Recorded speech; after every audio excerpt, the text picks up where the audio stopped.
Sardor aka, men sizga hozir Toshkentning rayonlarini aytsam, o'sha yerda qaysi nejiloy obyekt olsam foydali bo'lishini ayta olasizmi? Harakat qilamiz, qani so'rab ko'ringchi.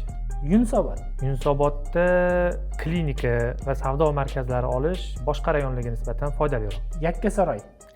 Gostinitsa yo'nalishiga eng talabgor rayon, chunki aeroport va vokzallar yaqin bu rayonga. Chilonzor. Apteka va kichik do'konlar uchun joylar. Umuman olganda Chilonzorda o'rta va quyi qatlamdagi chakana savdo yaxshi rivojlangan. Mirobod. Yirik biznes sentrlar uchun ideal rayon, undan tashqari kafe, restoranlar uchun ham eng ko'p investitsiya qilinadigan rayon hisoblanadi. Yerlar narxi qimmat, lekin oylik daromad ham shunga yarasha yuqori. Yangi O'zbekiston.